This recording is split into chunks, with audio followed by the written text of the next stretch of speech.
Hello guys, myself doctor Yash. आज अपन पढ़ेंगे स्टेटस एपिलेप्टिकस। ये क्या है? It is an emergency condition. It is an emergency condition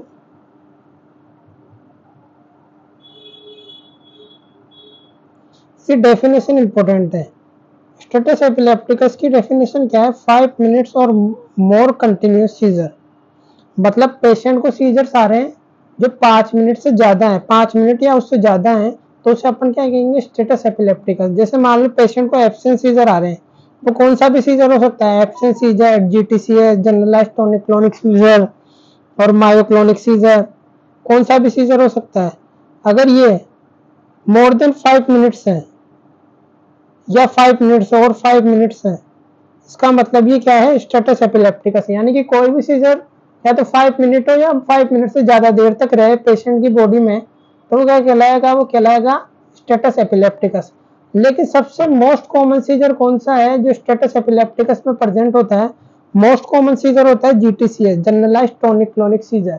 this is the most common seizure present in the status epilepticus. Most common seizure होता है जो status epilepticus में प्रेजेंट होता है। अब स्टेटस एपिलेप्टिकस को भी अपन दो भागों में डिवाइड कर सकते हैं। वो दो भाग बताते हैं अब आपको। एक होता है टाइप्स ऑफ स्टेटस एपिलेप्टिकस में कन्वल्सिव स्टेटस एपिलेप्टिकस। क्या है कन्वल्सिव स्टेटस एपिलेप्टिकस? ये मोर कॉमन होता है। अब इसमें क्या होता है? पेशेंट को it is present with motor symptoms. इसमें पेशेंट को मोटर सिम्टम्स आते हैं। जैसे अपन ने अलग अलग टाइप के सीजर पढ़े थे, जैसे मायोक्लोनिक सीजर या जीटीसीएस। इसमें पेशेंट को क्या आ रहे थे? मोटर सिम्टम्स आ रहे थे। और एक पढ़ा था एब्सेंट सीजर, जिसमें पेशेंट को मोटर सिम्टम्स नहीं आ रहे थे। कैसे सिम्टम्स आ रहे थे? सेंसरी सिम्टम्स आ रहे थे। जैसे वो कंटिन्यूअस स्टेयरिंग करेगा। सेंसरी सिम्टम जैसे उसको थोड़ी देर के लिए एक तरफ देखता रहेगा, अनकॉन्शियस हो जाएगा। तो इसमें क्या हो रहा था? पेशेंट अनकॉन्शियस हो रहा था। इसके अंदर कोई मोटर सिम्टम्स नहीं आ रहे थे एब्सेंट सीजर में, केवल पेशेंट अनकॉन्शियस हो रहा था। अनकॉन्शियस का मतलब क्या है? कि पेशेंट कुछ सेकंड के लिए एक एनवायरनमेंट से कट ऑफ हो जाएगा। मतलब उसे ये पता नहीं रहेगा आसपास क्या चल रहा है। जैसे बोर्ड पे कोई टीचर पढ़ा रहा है तो उसे पता नहीं लगेगा कि बोर्ड उसके आसपास क्या चल रहा है, टीचर क्या पढ़ा रहा है, टीचर उससे क्या पूछ रहा है। उसे कुछ पता नहीं रहेगा, ना तो उसे कुछ दिखाई देगा ना कुछ सुनाई देगा। वो इन्वायरमेंट से कट ऑफ हो जाएगा थोड़ी देर के लिए। तो वो क्या है? एब्सेंट सीजर है। उसमें ना तो पेशेंट के अंदर कोई मोटर एक्टिविटी आ रही है। मोटर एक्टिविटी का मतलब क्या हो सकता है? जैसे टोनस और क्लोनस। टोनस क्लोनस का मतलब क्या होता है? क्लोनस का मतलब होता है jerking movements in the body. मतलब बॉडी या किसी भी बॉडी पार्ट के अंदर जर्किंग मूवमेंट आएगी, उसको बोलेंगे क्लोनस। और टोनस का मतलब होता है stiffening of any body part या होल बॉडी, वो कहलाता है टोनस। तो जनरलाइज्ड टोनिक क्लोनिक सीजर में क्या हो रहा था? पेशेंट को पहले क्लोनस आ रहा था, फिर टोनस आ रहा था, और फिर पेशेंट को पोस्टिक्टल कंफ्यूजन हो रहा था। पोस्टिक्टल कंफ्यूजन का मतलब कि सीजर के बाद पेशेंट कंफ्यूजन में चला गया कि उसके साथ क्या हुआ था। वो अवेयर नहीं है उसके साथ क्या हो रहा था उस सीजर के टाइम में। तो ये हो गए मोटर सिम्टम्स जो किसमें आते हैं? मायोक्लोनिक और जीटीसीएस में। तो कन्वल्सिव स्टेटस एपिलेप्टिकस में पेशेंट किसमें प्रेजेंट होगा? मोटर सिम्टम्स के साथ में। तो जैसे ही मैंने बताया जीटीसीएस, मायोक्लोनिक और क्लोनिक, ये क्या होता है? इसमें मोटर सिम्टम्स आते हैं। मायोक्लोनिक का मतलब भी क्या होता है? Abnormal jerking movement in the body, या कोई बॉडी पार्ट के अंदर एबनॉर्मल जर्किंग मूवमेंट हो, मायोक्लोनस। और क्लोनिंग का मतलब भी यही होता है, एबनॉर्मल मसल मूवमेंट। और टोनस भी हो सकता है इसके अंदर। तो इसके एग्जांपल हो गए जीटीसीएस, मायोक्लोनिक। ये जब मोर देन 5 मिनट्स हो जाएंगे तो ये क्या कहलाएगा? Status epilepticus. और कौन सा स्टेटस एपिलेप्टिकस कहलाएगा? ये कन्वल्सिव स्टेटस एपिलेप्टिकस। तो कन्वल्सिव स्टेटस एपिलेप्टिकस का मतलब क्या है? कि जैसे मान लो पेशेंट को जीटीसीएस मोर देन 5 मिनट से हो रहा है, जनरलाइज्ड टोनिक क्लोनिक सीजर, तो कौन सा स्टेटस एपिलेप्टिकस कहलाएगा? वो कहलाएगा कन्वल्सिव स्टेटस एपिलेप्टिकस, क्योंकि उसके अंदर मोटर सिम्टम्स आते हैं जीटीसीएस में। तो इसका एग्जांपल्स ये हो गए, और ये हो गया कन्वल्सिव स्टेटस एपिलेप्टिकस का टाइप। अब अपन पढ़ते हैं नॉन कन्वल्सिव स्टेटस एपिलेप्टिकस। अब कन्वल्सिव स्टेटस एपिलेप्टिकस अपन ने पढ़ लिया। उसके अंदर क्या हो सकता है? पेशेंट के अंदर मोटर सिम्टम्स आएंगे, और जब वो मोटर सिम्टम्स मोर देन 5 मिनट से ज्यादा हो जाएंगे तो वो स्टेटस एपिलेप्टिकस कहलाएगा। जैसे जीटीसीएस है पेशेंट को और वो मोर देन 5 मिनट्स है, तो इसका मतलब वो क्या है? Convulsive status epilepticus. अब नॉन कन्वल्सिव में क्या होता है? Motor symptoms are generally absent here. इसमें क्या हो रहा है? मोटर सिम्टम्स जनरली एब्सेंट है और पेशेंट प्रेजेंट विद। तो फिर पेशेंट में कौन से सिम्टम्स आएंगे? अगर उसमें मोटर सिम्टम्स नहीं आ रहे तो कौन से सिम्टम्स आएंगे? वो आएंगे, उसका सेंसोरियम हिला हुआ रहेगा, मतलब पेशेंट का सेंसोरियम हिला हुआ रहेगा, उसे कुछ पता नहीं रहेगा उसके आसपास क्या चल रहा है। सब्टल मोटर मूवमेंट, सब्टल का मतलब क्या है? बहुत हल्के हल्के मोटर मूवमेंट आएंगे। इसका मतलब क्या हो रहा है कि लगभग मोटर मूवमेंट्स ना के बराबर है, जैसा डेफिनेशन में लिखा हुआ है। सब्टल मोटर मूवमेंट्स का मतलब है लगभग ना के बराबर मोटर मूवमेंट्स। और स्पीच डिस्टर्बेंस हो सकती है। पेशेंट को क्या होगा, सीजर के टाइम में एबनॉर्मल स्पीच डिस्टर्बेंस हो सकती है, उसे ये पता नहीं रहेगा वो क्या बोल रहा है, उसकी स्पीच डिस्टर्ब हो गई, वो कुछ भी बोलने लग जाएगा मुंह में से, उसकी स्पीच क्या हो जाएगी, डिस्टर्ब हो जाएगी।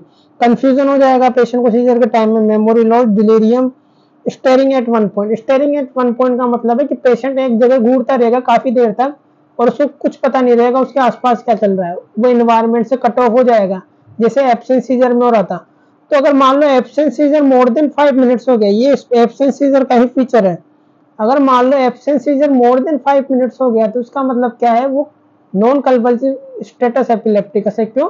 क्योंकि एब्सेंट सीजर में कोई मोटर सिम्टम्स आते नहीं है, उसके अंदर पेशेंट की कॉन्शियसनेस लूज हो जाती है थोड़ी देर के लिए।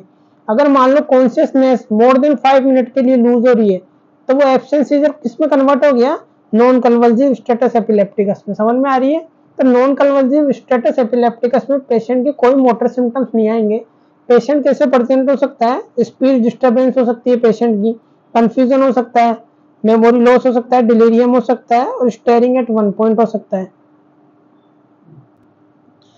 अब अपन स्टेटस एपिलेप्टिकस को टाइम के अकॉर्डिंग भी क्लासिफाई कर सकते हैं। ये है T1 T2 क्या है, classification on the basis of time. Classification of status epilepticus on the basis of time. अगर स्टेटस एपिलेप्टिकस में जो सीजर आ रहे हैं वो मोर देन 5 मिनट है, then likely to have prolong seizure, इसको कहते हैं T1। T1 का मतलब क्या है कि अगर सीजर 5 मिनट या उससे ज्यादा देर तक हो रहा है तो कौन सी कैटेगरी में आएगा, T1 में आएगा। अगर 5 मिनट से ज्यादा हो रहा है तो क्या कहला रहा है, T1। If seizure more than 5 minute then like, ये क्या है, T1 है। इसका मतलब अगर वो 5 मिनट से ज्यादा हो रहा है तो सीजर क्या होगा, प्रोलॉन्ग्ड होगा, मतलब प्रोलॉन्ग सीजर होगा। अगर वो 5 मिनट से ज्यादा हो रहा है तो उसका मतलब क्या है कि सीजर क्या होगा, प्रोलॉन्ग होगा, अगर वो 5 मिनट से ज्यादा है। और T2 का मतलब क्या है, scissor more then 30 minutes. T2 का मतलब है अगर सीजर 30 मिनट से ज्यादा है। 30 मिनट से ज्यादा अगर सीजर है तो उसका मतलब क्या होगा, ब्रेन डैमेज होने के चांस ज्यादा इंक्रीज हो जाएंगे। तो आखिरी में किसमें कन्वर्ट होगा, ब्रेन डैमेज हो जाएंगे। इसलिए स्टेटस एपिलेप्टिकस में जो सीजर आ रहे हैं उसको रोकना जरूरी है विद इन 30 मिनट्स या 40 मिनट्स में। अगर वो 30 मिनट से ज्यादा देर तक चला गया तो इसका मतलब क्या होगा, जो ब्रेन के अंदर जो न्यूरॉन्स हैं उनकी क्या हो जाएगी, एट्रोफी हो जाएगी और वो डेड हो जाएंगे न्यूरॉन्स। अगर ब्रेन के न्यूरॉन्स डेड हो गए तो पेशेंट की बॉडी पैरालाइज हो सकती है, पेशेंट की डेथ भी हो सकती है। मान लो कोई रेस्पिरेटरी सेंटर या कोई इंपोर्टेंट सेंटर जो बॉडी को कंट्रोल कर रहा है, अगर वो खराब हो गए उसके न्यूरॉन्स तो पेशेंट की डेथ भी हो सकती है। तो हमें सीजर को 30 से 40 मिनट के बीच में रोकना है। स्टेटस एपिलेप्टिकस में जो सीजर आ रहे हैं उनको रोकना है 30 से 40 मिनट में। तो T1 का मतलब क्या है कि जब सीजर 5 मिनट से ज्यादा हो जाए, और T2 का मतलब क्या है, जब सीजर 30 मिनट से ज्यादा हो जाए। अगर 5 मिनट से ज्यादा हो रहा है तो वो प्रोलॉन्ग करेगा, अगर 30 मिनट से ज्यादा हो रहा है तो इसका मतलब बहुत ज्यादा चांसेस है कि ब्रेन डैमेज हो सकता है पेशेंट का। अब अपन पढ़ते हैं स्टेटस एपिलेप्टिकस के कोज क्या है।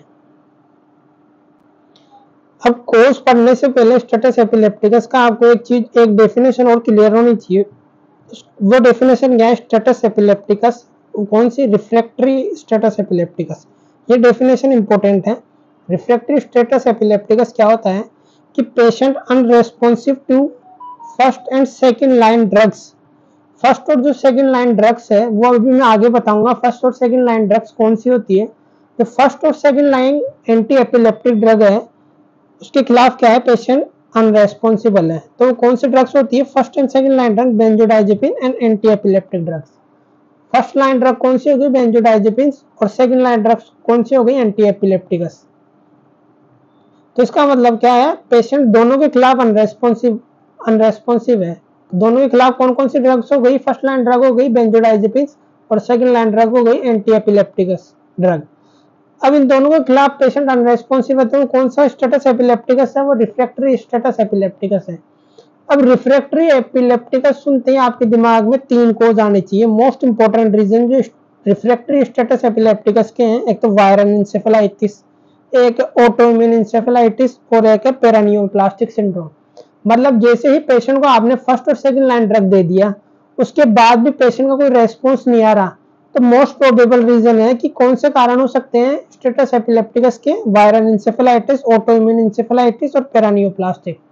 तो आपने दोनों लाइन ड्रग यूज में ले ली, फर्स्ट लाइन और सेकंड लाइन, तो भी पेशेंट के सीजर रुक नहीं रहे। जब पेशेंट स्टेटस एपिलेप्टिकस में आया, आपने दोनों लाइन ड्रग्स दे दी, तो भी अगर सीजर नहीं रुक रहे, तो उसका कारण हो सकता है कि या तो वायरल इंसेफेलाइटिस हो, या ऑटोइम्यून इंसेफेलाइटिस हो, या पेरानियोप्लास्टिक। इनमें भी मोस्ट कॉमन कौन सा है? वायरल इंसेफेलाइटिस, उसके बाद ऑटोइम्यून इंसेफेलाइटिस, और सबसे कम कौन सा है? पेरानियोप्लास्टिक सिंड्रोम। समझ में आ रही है? अब अपन पढ़ते हैं कोज। अब कोज में आपको सबसे पहले क्या सोचना है, जैसे ही मान लो इमरजेंसी में आपके पास पेशेंट आया स्टेटस एपिलेप्टिकस का, क्या स्टेटस एपिलेप्टिकस का, जिसके सीजर्स मोर देन 5 मिनट से हो रहे हैं, तो वो पेशेंट किसका है? स्टेटस एपिलेप्टिकस का। तो सबसे पहली चीज आपके दिमाग में क्या आनी चाहिए कि पेशेंट को पहले कोई एपिलेप्सी की दवाइयां तो नहीं चल रही। आप उसके साथ वालों से पूछोगे कि पेशेंट की कोई पहले दवाई चल रही थी क्या, एपिलेप्सी या मिर्गी की दौरे की? अगर वो ऐसा बोले कि उसके पहले से कोई दवाई चल रही है, तो इसका मतलब क्या हो सकता है कि पेशेंट ने या तो दवाई मिस कर दी, या तो डोज मिस कर दी, या तो डोज मिस कर दी, या क्या हो गया, दवाई, या फिर दवाई की जो डोज थी वो कम पड़ गई, डोज लेस। दो कारण हो सकते हैं। अगर मान लो पेशेंट के पहले से एपिलेप्सी की दवाई चल रही, पहले आपको पूछना है इमरजेंसी में साथ वालों से किसकी पहले कोई एपिलेप्सी की दवाई चल रही थी। हाँ, अगर वो हाँ करते हैं तो आपको दो कारण दिमाग में आनी चाहिए, या तो पेशेंट ने दवाई मिस कर दी या डोज कम पड़ गई। तो आप क्या करोगे? एंटी एपिलेप्टिक ड्रग्स दे दोगे उसको, सीजर्स रुक सकते हैं उसके, है ना। और फिर सेकंड, अब मान लो अगर साथ वालों ने मना कर दिया कि इसकी एपिलेप्सी की दवाई नहीं चल रही, तो सेकंड मोस्ट रीजन कौन सा हो सकता है? Metabolic disturbance. यानी कि जो फर्स्ट टाइम स्टेटस एपिलेप्टिकस आ रहे हैं, मान लो स्टेटस एपिलेप्टिकस का एपिसोड फर्स्ट टाइम आया पेशेंट को, मतलब पहली बार स्टेटस एपिलेप्टिकस आया पेशेंट को, तो मोस्ट कॉमन रीजन क्या हो सकता है उसका? Metabolic disturbance. समझ में आ रही है? और मेटाबॉलिक डिस्टर्बेंस में क्या हो सकता है? हाइपोग्लाइसीमिया, यूरेमिया, हाइपोकैल्सीमिया और हाइपोनेट्रीमिया। और इनमें भी मोस्ट कॉमन है हाइपोग्लाइसीमिया। हाइपरग्लाइसीमिया वेरी रेयर है कि वो स्टेटस एपिलेप्टिकस कर सके। तो सबसे पहले आपको क्या पूछना है कि पहले पेशेंट की कोई एपिलेप्सी की दवाई चल रही थी या नहीं चल रही थी। अगर चल रही थी तो इसका मतलब हो सकता है कि उसने दवाई मिस कर दी, उसकी वजह से पेशेंट को स्टेटस एपिलेप्टिकस आ रहा है। और यह हो सकता है मान लो पेशेंट को पहली बार स्टेटस एपिलेप्टिकस हो रहा है, तो मोस्ट कॉमन रीजन क्या होता है फर्स्ट टाइम स्टेटस एपिलेप्टिकस में?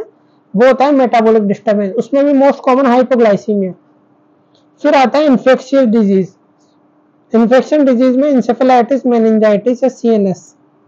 तो फिर आप सोचोगे कि आपने उसकी मेटाबॉलिक डिस्टर्बेंस, यानी कि आपने उसका ग्लूकोज लेवल मेजर कर लिया, इलेक्ट्रोलाइट करा लिया, सब कुछ करा लिया, आपको सब नॉर्मल मिला। फिर आप क्या सोचोगे कि उसकी ब्रेन के अंदर कोई प्रॉब्लम हो सकती है, जैसे encephalitis, meningitis, CNS system abscess हो सकता है। ये सब सोचोगे। ये आप कैसे फाइंड आउट करोगे? एमआरआई या सीटी कराएंगे ब्रेन की। फिर यह अभी जैसे मैंने बताया, सबसे पहले आपको ये पूछना है कि पेशेंट को पहले से कोई एपिलेप्सी तो नहीं है। और if patient withdrawal symptoms, medication, non compliance with medication. या क्या हो सकता है कि पेशेंट ने क्या कर दी, डोज मिस कर दी, या पेशेंट कंप्लायंस नहीं है मेडिकेशन के साथ। तो ये कारण हो सकता है कि पेशेंट ने क्या कर दी, डोज मिस कर दी, उसके कारण पेशेंट को क्या आ रहे हैं, सिम्टम्स आ रहे हैं स्टेटस के। क्यों आ रहे हैं? क्योंकि पहले से एपिलेप्सी थी और उसने दवाई मिस कर दी, या वो दवाई के साथ कंप्लायंस नहीं था, कभी लेता था कभी नहीं लेता था, कभी 2 दिन ले ली कभी 3 दिन नहीं ली। तो पेशेंट क्या है, कंप्लायंस नहीं। कंप्लायंस का मतलब होता है दवाइयां टाइम के साथ लेना। तो पेशेंट क्या हो सकता है, नॉन कंप्लायंस हो सकता है। तो उसने डोज मिस कर दिया, तो या वो कभी लेता है या कभी नहीं लेता, उसके कारण हो सकता है। तो ये 3 कारण मोस्ट इंपॉर्टेंट है। और भी कारण हो सकते हैं स्टेटस के, वो देखते हैं अपन।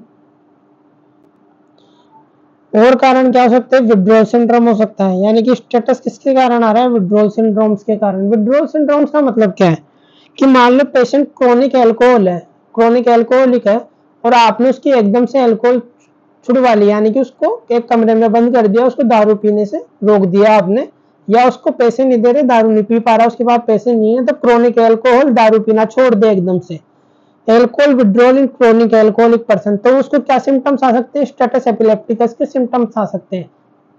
अगर आप क्रोनिक एल्कोहल के पर्सन को एकदम से एल्कोहल छुड़वा देते हो तो हमेशा क्रोनिक एल्कोहलिक पर्सन की दारू कैसे छुड़वाई जाती है? धीरे धीरे। पहले उनको कुछ दवाइयां दी जाती है, उन दवाइयों को धीरे धीरे कम किया जाता है, फिर छुड़ाई जाती है। या फिर मान लो पेशेंट को बहुत दिनों से क्या चल रही है, बेंजोडाइजेपिन्स या बारबिटूरेट्स। पेशेंट को क्या है, डिप्रेशन का शिकार था, डिप्रेशन का नहीं साइकोसिस का शिकार था। और किसका शिकार हो सकता है, पेशेंट को नींद नहीं आ रही, तो नींद नहीं आ रही है, साइकोसिस का शिकार था, तो आपने क्या दे रखी थी, ये दवाएं दे रखी थी बेंजोडाइजेपिन्स या बारबिटूरेट्स, ये दवाएं दे रखी थी पेशेंट को। और आपने क्या करा, पेशेंट की दवाएं एकदम से छुड़वा ली, बेंजोडाइजेपिन्स और बारबिटूरेट्स विड्रॉ, उसकी वजह से भी पेशेंट को सिम्टम्स आ सकते हैं। और क्या हो सकता है, stroke can precipitate the status. कई बार ऐसा होता है कि पेशेंट स्टेटस एपिलेप्टिकस का के कंडीशन में आया और आपने सब कुछ करा लिया, उसकी मेटाबॉलिक जांचें करा ली सारी, ग्लूकोज लेवल, इलेक्ट्रोलाइट सब नॉर्मल आया, और आपने सीटी एमआरआई करा के देखा तो पेशेंट को स्ट्रोक है, और स्ट्रोक के कारण क्या आ रहा है, स्टेटस एपिलेप्टिकस आ रहा है। तो stroke can also precipitate the status epilepticus. तो आपको ये भी दिमाग में रखना है कि स्टेटस एपिलेप्टिकस का कारण स्ट्रोक भी हो सकता है। और acute brain injury, acute brain injury का मतलब क्या है, पेशेंट को कोई ट्रॉमा हुआ, उसके कारण उसके क्या हो गया, सब ड्यूरल हेमरेज, सब एरेक्नोइड हेमरेज।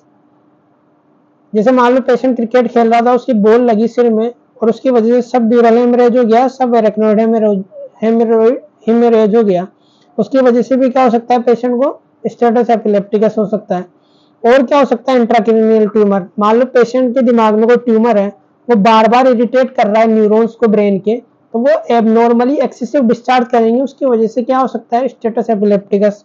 और हाइड्रोसिफिलस हो सकता है, उसके अंदर क्या हो सकता है, most common reason shunt obstruction. Hydrocephalus में संट लगाते हैं अपन ब्रेन में, उसका ऑब्स्ट्रक्शन हो सकता है, तो उसकी वजह से भी हो सकता है। फिब्राइल स्टेटस एपिलेप्टिकस, फिब्राइल का मतलब क्या है, पेशेंट को बहुत ज्यादा बुखार है, उसकी वजह से हो सकता है। या ऑटोइम्यून इंसेफेलाइटिस हो सकता है। और क्या हो सकता है कारण, और हो सकता है जैसे न्यूरोसिस्टिक सर्कोसिस हो सकता है पेशेंट को,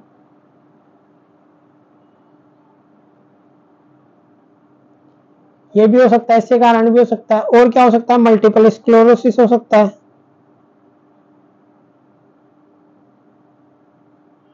तो ये सब कारण हो गए स्टेटस एपिलेप्टिकस के। अब मोस्ट इंपोर्टेंट पार्ट है वीडियो का क्या, मैनेजमेंट ऑफ स्टेटस एपिलेप्टिकस, ये आना चाहिए सबको, मोस्ट इंपोर्टेंट पार्ट है वीडियो का। अब मैनेजमेंट क्या है, सबसे पहले करेंगे अपन एयरवे स्टेब्लिश, यानी कि पेशेंट के सबसे पहले क्या करेंगे, एयरवे ब्रीदिंग सर्कुलेशन का मैनेजमेंट करेंगे विथ हाई फ्लो ऑक्सीजन। मतलब सबसे पहले क्या मैनेज करेंगे अपन, पेशेंट का एयरवे ब्रीदिंग और सर्कुलेशन मैनेज करेंगे पेशेंट का। और क्या करेंगे, with high flow oxygen, high flow oxygen चालू कर देंगे पेशेंट का अपन नेजल प्रोंक्स की हेल्प से, नेजल प्रोंक्स की हेल्प से हाई फ्लो ऑक्सीजन कर देंगे अपन पेशेंट के अंदर नेजल प्रोंक्स की हेल्प से। तो सबसे पहले आते ही पेशेंट का क्या करेंगे, एयरवे ब्रीदिंग सर्कुलेशन मैनेज करेंगे। और पेशेंट का हेड टर्न करा देंगे one side to avoid aspiration, मतलब पेशेंट एस्पिरेट नहीं करे इसलिए उसका सर एक तरफ कर देंगे। Establish IV access, IV access establish करेंगे अपन पेशेंट की, जिसके थ्रू अपन आईवी फ्लूइड दे सके और इंजेक्टेबल ड्रग्स दे सके, आईवी एक्सिस करेंगे। और सबसे पहले और क्या करेंगे अपन, आते ही पेशेंट का एक्सिस हाइपोग्लाइसीमिया, कि पेशेंट हाइपोग्लाइसीमिया में तो नहीं है, क्योंकि हाइपोग्लाइसीमिया क्या है, रिवर्सिबल कॉज है स्टेटस एपिलेप्टिकस का। जैसे मान लो आपका पेशेंट आया स्टेटस एपिलेप्टिकस की कंडीशन में, आपने उसका ब्लड ग्लूकोज मेजर किया और वो आया लेस देन 60 मिलीग्राम पर डेसीलीटर, तो इसका मतलब स्टेटस एपिलेप्टिक्स का कारण क्या है, हाइपोग्लाइसीमिया। अब ये सही हो सकता है हैंड टू हैंड, अगर आप उसको क्या कर दोगे, एंटी एपिलेप्टिक ड्रग्स लगा के डेक्सट्रोज का इन्फ्यूजन दे दोगे तो वो सही हो जाएगा। तो आपको हाइपोग्लाइसीमिया को एक्सेस करना है कैसे, बाय फिंगर स्टिक टेस्ट की वजह से, फिंगर को प्रिक करोगे और उससे आप मेजर कर लोगे कि पेशेंट का हाइपोग्लाइसीमिया है या नहीं है। If blood sugar less than 60 milligram पर डेसीलीटर, देन सबसे पहले क्या करना है, अगर अडल्ट है तो 100 मिलीग्राम का इंजेक्शन लगाना है थायमीन का, इसका थायामीन का 100 मिलीग्राम का injection IV. Then 50 ml 50% distil dextrose का इन्फ्यूजन कराना है, कितना, 50% डेक्सट्रोज का इन्फ्यूजन चालू कर देना है पेशेंट में। तो सबसे पहले अगर पेशेंट की ग्लूकोज लेवल 60 मिलीग्राम पर डेसीलीटर से कम है, अगर वो अडल्ट है, तो सबसे पहले आपको 100 मिलीग्राम थायमीन का इंजेक्शन लगाना है पहले, और फिर 50% डेक्सट्रोज का इन्फ्यूजन चालू कर देना है, 50% डेक्सट्रोज का इन्फ्यूजन चालू कर देना है। फिर उसके बाद अपन क्या करा सकते हैं, पेशेंट की और भी जांचें, देन डू इलेक्ट्रोलाइट, सीबीसी और टॉक्सिकोलॉजी ऑफ ब्लड, सब कुछ कराने हैं, सीबीसी इलेक्ट्रोलाइट सब कुछ कराना है। और ये कब कितनी देर में कराना है, 5 मिनट के अंदर अंदर ब्लड सैंपल ले लेना है और ये सब कुछ सही करना है, एयरवे ब्रीदिंग सर्कुलेशन मैनेजमेंट। अब इसके बाद क्या करना है वो देखते हैं अपन। अब आपने 5 मिनट में सब कुछ कर लिया, एयरवे, ब्रीदिंग, सर्कुलेशन मैनेज कर लिया, उसका ब्लड ग्लूकोज लेवल मेजर कर लिया, सब कुछ कर लिया। फिर उसके बाद after 5 minute IV benzodiazepine start करने अपनों क्या, आईवी बेंजोडाइजेपिन, और किस फॉर्म में करने, इंजेक्टेबल 0.1 mg पर केजी के हिसाब से क्या देना है अपन को, लोराजिपाम देना है आईवी बोलस, यानी कि डायरेक्ट आईवी बोलस देना है कितना, 0.1 mg पर केजी के हिसाब से। इसका मतलब ये नहीं है जैसे मान लो 60 किलो का पेशेंट है तो आप 0.1 को 60 से कर दोगे तो कितना आ गया, 6 mg। मैक्सिमम कितनी दे सकते हो आप, 4 mg। तो अपन ने ऐसा क्यों लिखा है, मान लो पेशेंट 20 kg का है, बच्चे में भी तो आ सकता है स्टेटस, तो आपको पहले मल्टीप्लाई करके देखना है, तो 2 mg लगाना है, समझ में आ रही है। इसलिए और मैक्सिमम 4 mg ही दे सकते हो, चाहे वो 100 किलो का पेशेंट हो चाहे 60 किलो का हो, आपको कितनी देनी है, मैक्सिमम 4 mg से ज्यादा नहीं दे सकते। और क्या दे सकते हो आप, और क्या दोगे, अब मान लो आपके पास आईवी एक्सिस नहीं है, आईवी एक्सिस मतलब पेशेंट की वेंस नहीं मिल रही, आप इंजेक्शन नहीं लगा पा रहे आईवी, तो आप क्या करोगे, मिडाजोलाम का इंजेक्शन लगा दोगे आईएम। वो कितना देना है, 0.2 mg पर केजी के हिसाब से, और मैक्सिमम कितना दे सकते हो आप, 10 mg मैक्सिमम, इससे ज्यादा नहीं दे सकते किसी भी पेशेंट में। अब मान लो आपके पास मिडाजोलाम भी नहीं है और आपके पास डायजिपाम है केवल, तो आप क्या दोगे, 5 ml एनएस के अंदर क्या दोगे, 1 ml डायजिपाम को मिक्स करके आईवी इन्फ्यूजन दे दोगे, समझ में आ रही है। 1 ml डायजिपाम इन 5 ml एनएस में आईवी इन्फ्यूजन दे दोगे। अब 5 मिनट हो गया, आपने ये ड्रग्स चालू करे बाद 5 मिनट हो गए, it does not stop in 5 minute, ये ड्रग्स देने के बाद भी अगर 5 मिनट में नहीं रुक रही सीजर्स, तो repeat the same dose repeat करनी है ऊपर वाली। फिर देखते हैं 5 मिनट बाद क्या सिम्टम्स आते हैं पेशेंट को।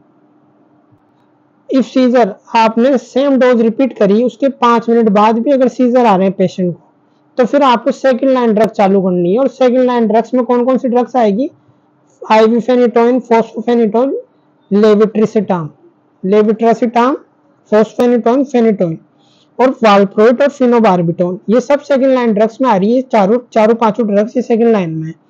अगर सीजर 5 मिनट में नहीं रुक रहे तो उसके बाद आपको क्या करना है, आईवी फेनिटोइन 20 मिलीग्राम पर केजी के हिसाब से देना है आपको, और कितने के हिसाब से देना है, 50 मिलीग्राम पर मिनट जानी चाहिए बॉडी के अंदर।